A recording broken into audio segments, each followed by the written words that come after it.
Hello, and welcome to Tryst Cove. My name is Shay, and I hope all is faring well in your realm.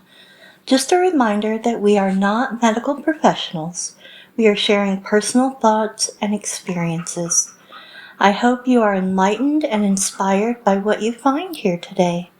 Let's begin. Today's episode, we will be covering addiction and recovery in an ongoing series. Today, we will be discussing basics, what they are, and steps that can be taken. I will also be sharing my experience with addiction and recovery. Addiction, the fact or condition of being addicted to a particular substance, thing, or activity. Addicted means physically and mentally dependent on a particular substance and unable to stop taking it without incurring adverse effects. This also goes for things and activities. Recovery, a return to a normal state of health, mind, or strength. The action or process of regaining possession or control of something stolen or lost. Alcoholism runs in my family. It's a conversation I've had with my kids. It's good practice to be mindful of possible areas of weakness. My name is Shay, and I'm an addict. I've gone through various cycles with alcohol. I've noticed it getting out of hand, so I'll take a break, only to restart until I see signs once again telling me to stop.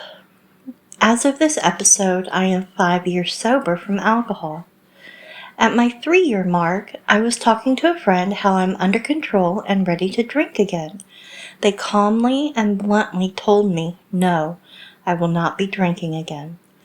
It was what I needed to hear to finally break the decades-long cycle. I also struggle with sleep meds and pain meds. I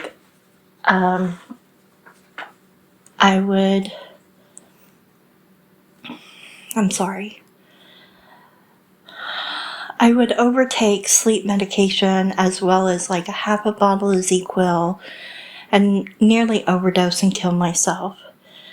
It was the first time I was put into the hospital. This past year, I was in the hospital for 6 days and had emergency surgery. I was in a lot of pain. Every 4 hours, the nurses would ask if I was ready for more pain meds. And every time I had to ask myself, am I taking them to feel good or to get better? They sent me home with strong narcotics. I had to be very mindful because I caught myself reaching for them often.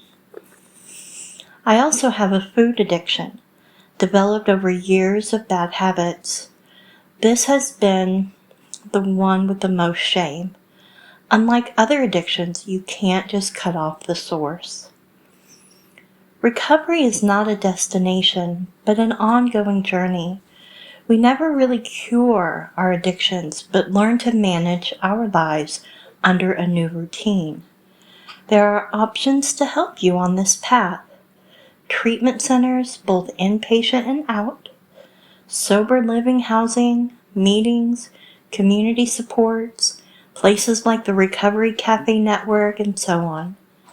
Later in this series, we will be discussing the 12-step programs like Alcoholics Anonymous, Narcotics Anonymous, Overeaters Anonymous, and Pagans in Recovery. These options are available on a voluntary basis. However, it could be forced if you find yourself in legal trouble due to your addictions. Addictions aren't limited to just drugs and alcohol. It is anything that negatively impacts your life. Gambling, sex, food, shopping, even internet usage. They are substance-based and behavioral-based addictions. There is something in our brains that is wired differently that makes us more susceptible in these areas. It is encouraged to ask for help. No one should be expected to battle this alone. I want to thank you for showing up today and holding space for yourself, me, and others. Continue to be the light and keep up the good work.